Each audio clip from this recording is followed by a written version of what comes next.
Nice to see the group again. It is awesome. Oh, there you are. I thought you were missing. It's great to see the group again. It's debating whether to read my whole injury list or not. If Eric wasn't here, you'd read it? Yes. Just joking. It's too long. Go ahead. Is it America you want to start us off? Kyle, the fact that Deebo, you indicated Deebo, you expected him to be here.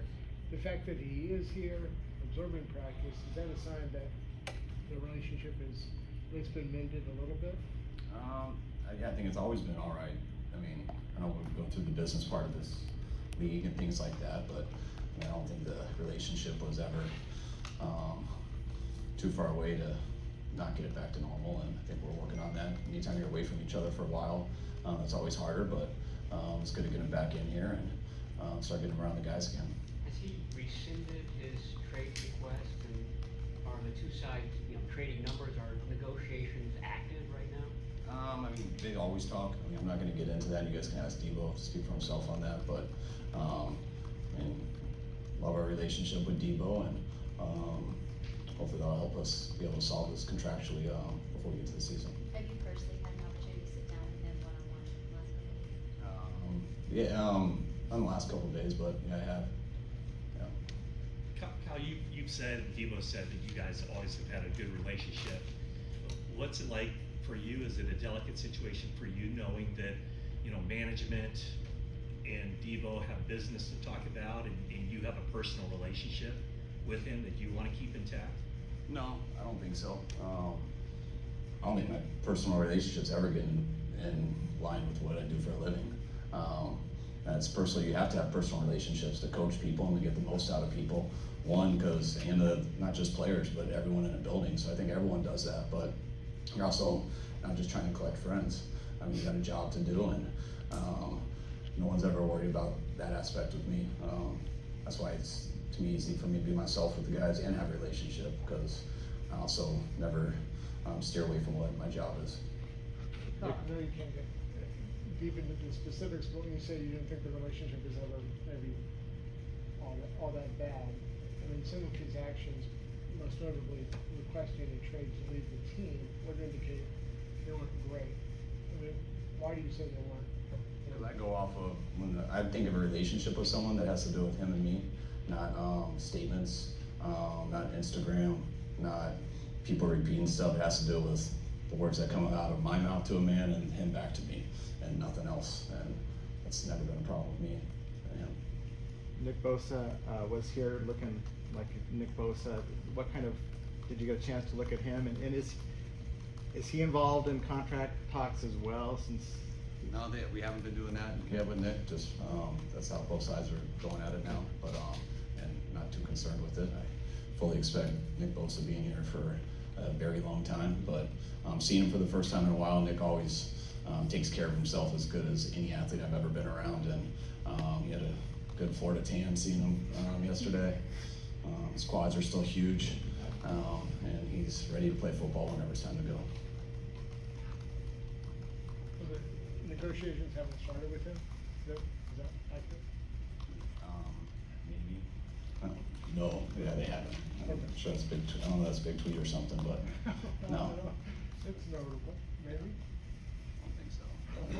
What do you like about Jake Brendel, and has he always been sort of a factor in your planning for the center position even before you knew for sure what was happening with Alex?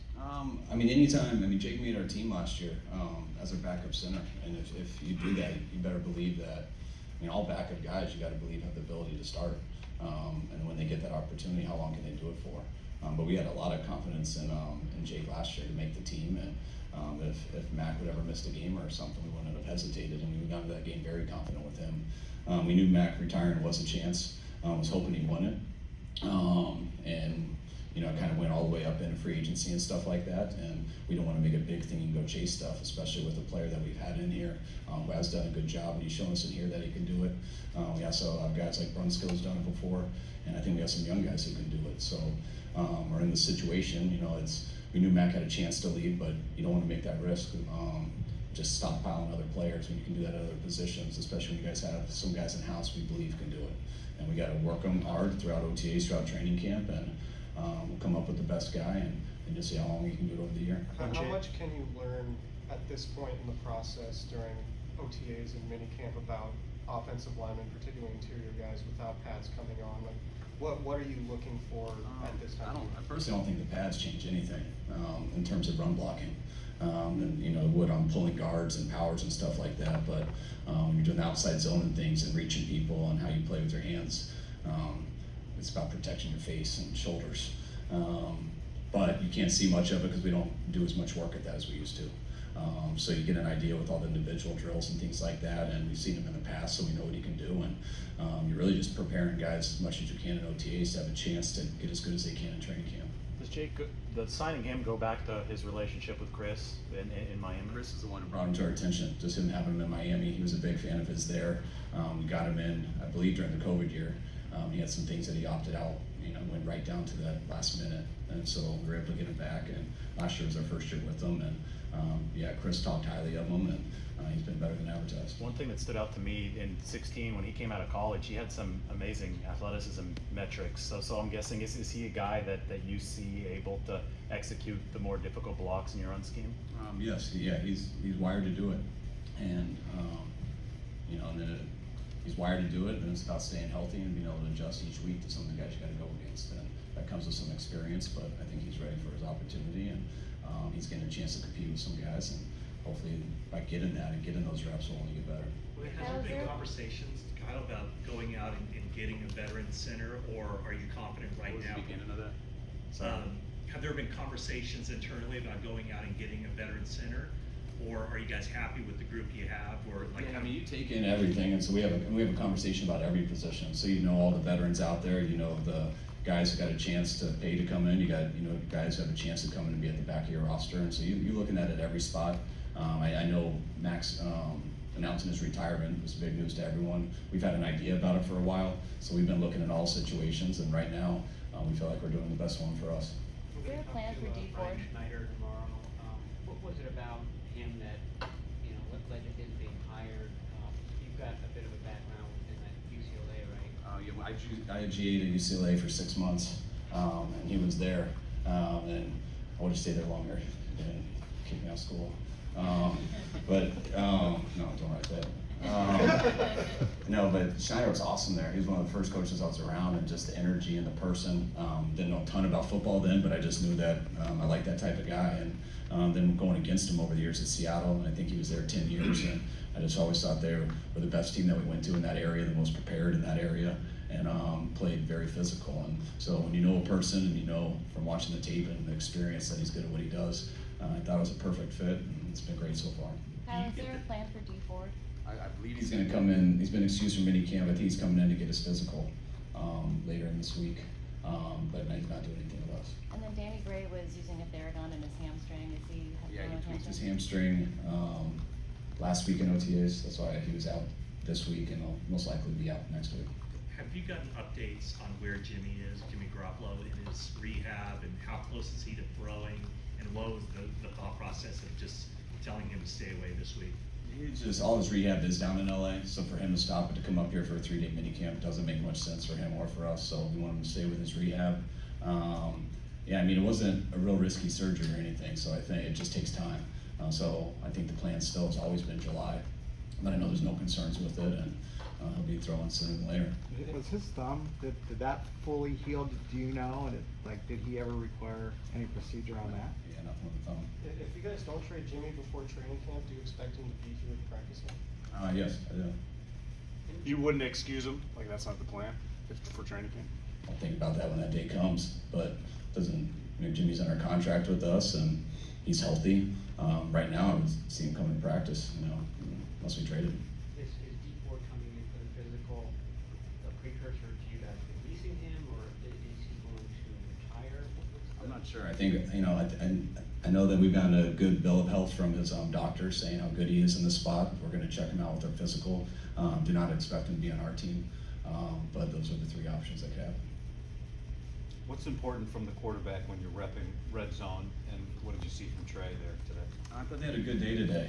It's always tough down there, especially when we just did 7-on-7. So when you don't have the threat of a run, it's very tight in that area. So you want very aggressive precision passing without ever turning it over, because you already got 3 points. And from a whole group, I thought today was our best day offensively down there.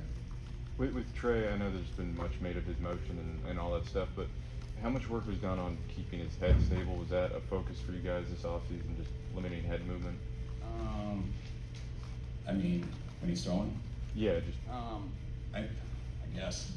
I look where their eyes are going, moving coverages and stuff. When you're just throwing a football on air, there's lots of things to get out of that stuff, which guys work on. Mainly quarterbacks work on that stuff away from their coach. That's like little things, but when they're with us, it's about playing the game. It's about how to get the ball out on time, how to not take a sack, how to move coverages, where to look with your eyes, things like that. But those are things real detailed quarterbacks never stop doing. I mean, you watch guys like Tom Brady, and I feel like he tweaks his throwing motion for the last 20 years every year, and that's why he finds a way to get it stronger at 40 than he had at 30. And the good ones are obsessed with that, and that's something that really never stops. With Trey over the last month, just in terms of confidence and command of the huddle, how have you seen him grow, and what changes have you seen? I think just having these OTA practices has been really good, because I mean it's about getting reps and going out there, and I feel like for the first couple of days, Trey along with everybody else they're trying to win the day, which to me that doesn't help you that much. You really got to own in on getting better. You know the defense you're going against, they know the offense, and you can't try to really just go for the big plays. You got to play with your fundamentals and improve with every rep you have, because you don't get many reps of playing this game, and you get them fully in the preseason, and that's about it. So before it really counts, and I think Trey's been delivering in everything he's done. I think especially last week heading into today, you can really see him stacking days and getting better each practice. Feels like Juwan Jennings is really kind of coming into his own. How's confidence from you as a play caller when you watch him play? I'm extremely confident in Juwan. I think if anyone watched our games at the end of last year, not many people covered him. He got open, he had aggressive hands, he got up the field, he blocked well. Juwan was a guy we had a lot of hope for coming into stuff. He had some setbacks with injuries, but once he got healthy and he got his opportunity when Mo went down last year, he took off. And this offseason, him and BA, the first day they got here, they've had as good an offseason as they've had since they got in the league, and they're as good as they've been right now. Do you think it benefits him that his body type is so much different than the other two guys? I mean, it's all how you use it. And not that he does have a bigger body, but he plays big. He's fearless going over the middle. But that doesn't matter if he can't separate. And what's cool about Juwan, he's got some unique running styles, but just watch him. He separates more than probably all the other guys. Brandon and I spoke about being one of the leaders in that group just because he and Juwan are the only two guys that have been in your system before. Have you seen that from him, that leadership? I have. I've seen it by those two very strongly. And how they've been each other year. I think them both being in the league for 2 years and going through that. It's also different. I didn't realize till you get with some of these guys, like none of these guys really had off seasons. The first off season was COVID, there was none. The second one was the half COVID off season where we had I think we had 4 days before OTAs, and then it was so much shortened. And so no one really knows who've been here for two or 3 years. And those guys that come in this year, to come in at the beginning, this is by far the best I've seen at this time, and I think that's allowed them to be kind of leaders. They knew what they were doing, they were in shape, they were able to talk to other guys, know how much, they maybe went into training camp or the season a little unprepared, just from lacking experience, and you can see that experience has led them to prepare this offseason so much better, and that's why their game's a lot better, and it's cool for other guys to see that. Take 3 more. You have joint practices with the Vikings? Yes. Kind of got typical 2 days? I don't think much in advance, especially the schedules. It's written down somewhere. I mean, I think we'll probably take 2 days off before whenever we play, and then we'll practice 2 days before that. What's Charvarius Ward? We didn't see him on the field or practice last week or today. What's going on with him? We're just being smart with him. He's done some real good work. He's been awesome. We're just taking it easy with him right now. Last year you canceled the mini camp, that came on the heels of a couple of serious injuries. This year you moved it up. What's the difference? I mean, it seems to be a younger team, new coaches. I mean, is it more imperative to have that mini camp earlier? Mini camp's no different than OTAs. So if you guys want to know the exact rules of minicamp, the only thing with minicamp, if you call it minicamp, you got allowed a day to travel and a day for physicals, so that's why we couldn't do anything on Monday. And then we're allowed to keep guys a number of hours later, so we can have walkthrough in the afternoon.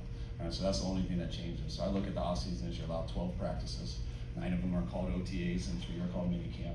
But I just look at it as 12 practices, and I don't think you need 12 practices. I never have. That's why we've never done 12. I think 11 is the most we've done. But I also like to decide you don't decide that before it starts. You decide that based off of 90 guys. You decide that based off where you think your team is. And by the time you get close to 12, I always like, all right, we've had too much. Let's stop. And that's why I usually end up canceling the last day or the last few days. I still don't know where I'm at, but I don't think our team's at. I don't think we're going to need 12. So I thought it made more sense to move the mini camp up, get everybody here. We'll see how this week goes and see what we think we need at the end of the week. Real Do you quick, think just Deebo now- could go through drills tomorrow, or will he stay just watching? I doubt it. I mean, I'll talk to him about it. I think just, him us not being around each other much, I don't think that's smart for the team or for him. So I know he doesn't. It's not something I'm really counting on doing, and I'll see where he's at, but I think he'll be all right with that too. Just real quick, how was it just getting out to the finals, being able to see that? That was awesome.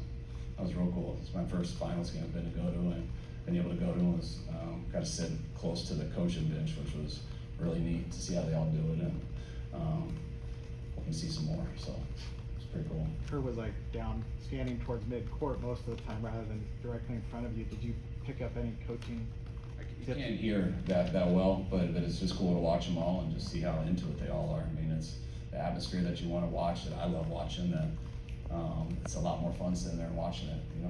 You just enjoy your nachos and have a drink and just enjoy probably something that the guys are right in front of me and haven't been sleeping and been thinking about it and waiting for that moment all day. So it's kind of fun to go to that intensive sporting event where you can just kind of check out and enjoy the moment. You didn't heckle? No, I didn't. There's enough of that going on. Yeah, do you know Steve Kerr? Have you talked to No, him? I don't. Yeah, I don't. We got some mutual friends, but I don't know him personally. I got it. All right, guys, thanks. Great, thank you.